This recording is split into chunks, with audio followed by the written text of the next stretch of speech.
Kembali lagi bersama saya Pirki Ahmad Paldi. Kali ini saya akan membahas jebakan dalam pembukaan catur, yaitu pembukaan Ruy Lopez, Columbus Variation.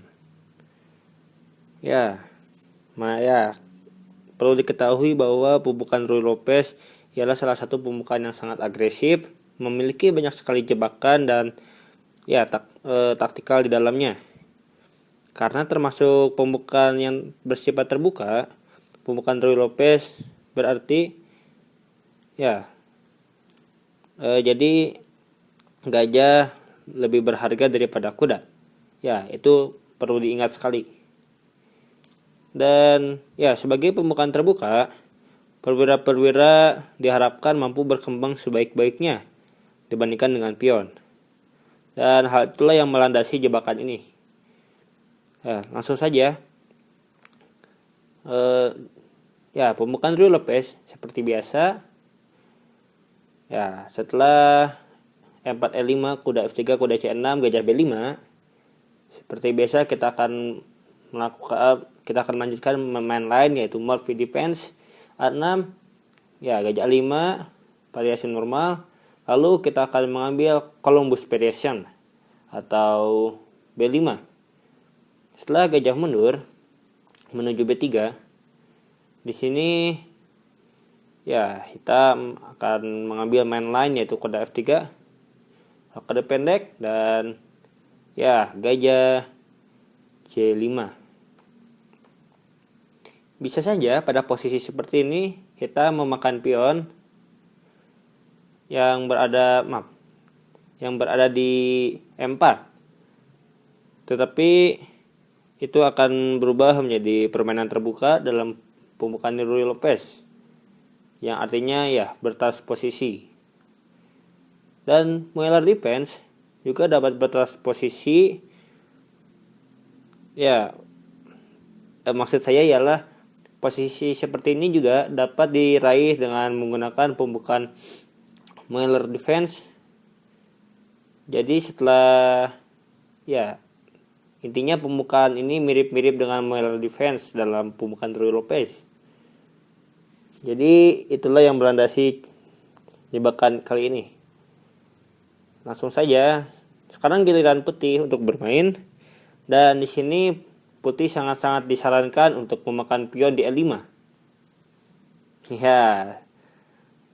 Kita dapat melihat kuda di sini sepertinya bunuh diri. Tetapi setelah kuda memakan kuda, di sini kita dapat menggunakan trik yang sangat kuno sekali, yaitu D4. Inilah parking sederhana yang dapat dilakukan pada pembukaan Ruy Lopez, Mueller Defense. Dan di sini hitam sangat disarankan untuk memakan pion di D4 seperti ini, dan membiarkan menteri putih berkembang dengan sangat baik. Tetapi itulah langkah terbaik yang dapat dilakukan oleh hitam saat ini. Terlihat menyedihkan, bukan? Tetapi langkah terbaik tetaplah langkah terbaik. Jadi maksud saya ialah, bagaimana kalau pada posisi seperti ini hitam menolak untuk membiarkan putih mengembangkan menterinya dengan baik, melainkan menggerakkan gajahnya menuju D6 misalnya. Idenya ialah setelah memakan, di sini hitam mencegah menteri putih untuk berkembang. Tetapi itu bukanlah langkah yang baik. Ide hitam di sini sangat mulia, tetapi di sini putih dapat melakukan jebakan yang sangat mantap. Apa jebakannya? Kalian dapat mencoba untuk merenungkannya, memikirkannya dengan sangat-sangat baik, karena ini cukup tidak terduga. Mau tahu apa jebakannya? Yaitu F4. Mengapa saya katakan tidak terduga? Karena pada dasarnya Ruy Lopez ialah pembukaan yang sangat agresif. Tetapi dengan menggerakkan pionnya menuju F4, berarti di sini putih melemahkan posisi sayap raja dengan membiarkan petak diagonal G1 A7 terbuka seperti ini. Ya, sangat tidak bagus. Tetapi ya, inilah langkah terbaik yang dapat dilakukan putih. Karena sesudah gajah menghindari serangan pion, di sini lagi-lagi putih dapat melancarkan serangan ganda. Ya, atau forking, yaitu E5. Iya, sangat mantap bukan? Yang jelas di sini hitam harus mempasrahkan salah satu bedak minornya. Ya, tetapi di sini hitam dapat melakukan langkah defensif atau langkah pertahanan dengan melangkahkan gajahnya menuju C5 skak. Iya. Idenya sudah sangat jelas. Yang pertama di sini hitam menghindari serangan ganda yang dilakukan oleh pion yang berada di E5. Jadi di sini hitam mengulurkan waktu agar kudanya dapat menghindari serangan pion. Ya, itulah fungsi dari gajah C5. Setelah raja bergerak, maka kuda di sini harus bergerak. Kuda mundur bukanlah hal yang bijak, karena yang pertama menghalangi hitam untuk rokade pendek, mengamankan rajanya. Kedua, ya, kuda di sini tidak dapat berbuat apa-apa, hanya menghalangi saja. Apalagi dengan gajah G8, benteng di sini artinya terjebak dengan sangat parah. Jadi menggerakkan mundur kudanya bukanlah hal yang baik. Ya, jadi satu-satunya langkah yang baik ialah kuda E4. Ya, walaupun kuda E4 terlihat biasa saja, tetapi kuda E4 dapat sangat berbahaya karena hitam dapat melakukan windmill, yang artinya di sini hitam dapat memaksakan adanya remis. Ya, langsung saja. Jadi, ya, putih di sini harus melakukan sesuatu pada F2. Tetapi karena ini sifatnya tidak begitu berbahaya atau belum berbahaya, jadi putih dapat mengabaikan serangan pada F2 terlebih dahulu. Tetapi melainkan di sini putih dapat melakukan langkah yang sangat agresif yang tadi saya sudah memperlihatkan sebelumnya, yaitu Menteri D5. Iya. Menteri D5 pada dasarnya ialah ancaman mat 1 pada F7. Tetapi selain ancaman mat tersebut, di sini Menteri Putih menyerang benteng dan menyerang kuda.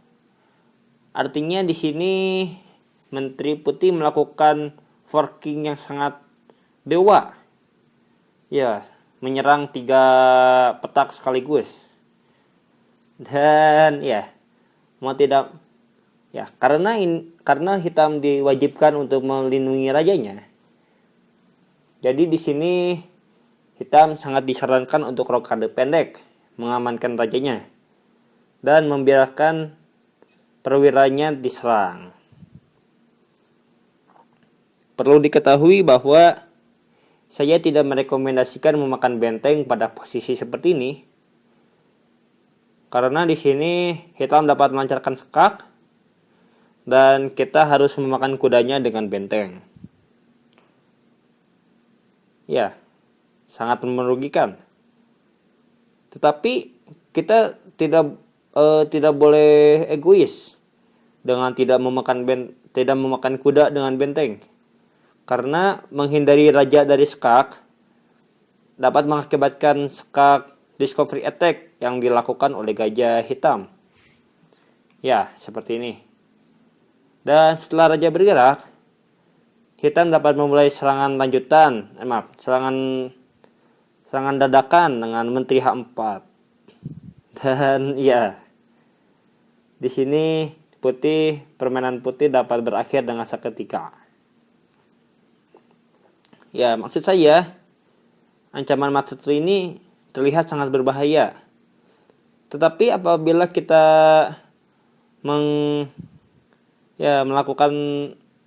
menggerakkan pion di H2 menuju H3 misalnya, ya maka ini ialah mat dalam 1 bagi putih.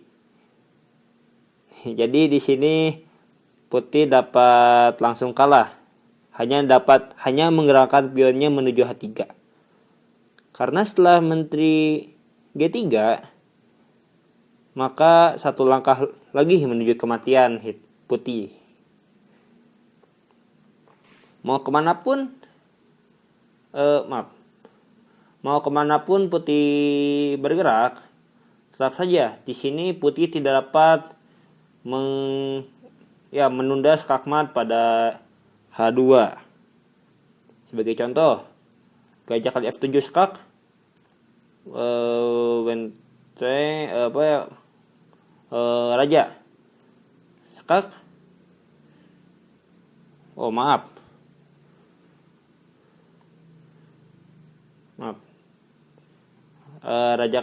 gajah kali F7 skak, benteng kali F7 skak misalnya, lindungi, dan ya pada posisi seperti ini ya itu putih dapat memakan benteng. Dan ya setelah posisi seperti ini, di sini putih tidak dapat menunda skakmat. Mau bergerak kemanapun, putih akan kalah. Kembali ke sebelumnya, setelah hitam rokade pendek memakan rajanya, jadi di sini saya lebih menyarankan memakan kuda yang berada di E4. Dan setelah hitam mengamankan bentengnya, di sini saya merekomendasikan memulai serangan dengan F5. Ya. Yang pertama ialah di sini putih memiliki keuntungan gajah yang menyerang petak F7 dengan sangat mantap. Yang kedua ialah pion yang berada di barisan kelima ini sangat berbahaya sekali bagi raja hitam. Apalagi benteng yang menguasai file semi terbuka yang berada di file F, dan gajah yang sewaktu-waktu dapat melancarkan serangan secara tiba-tiba. Jadi di sini putih benar-benar memiliki keuntungan.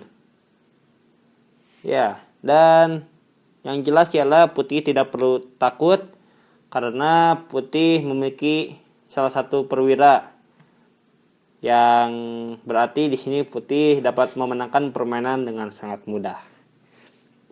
Sekian jebakan kali ini. Mohon maaf bila ada kesalahan. Please subscribe-nya dan sampai jumpa.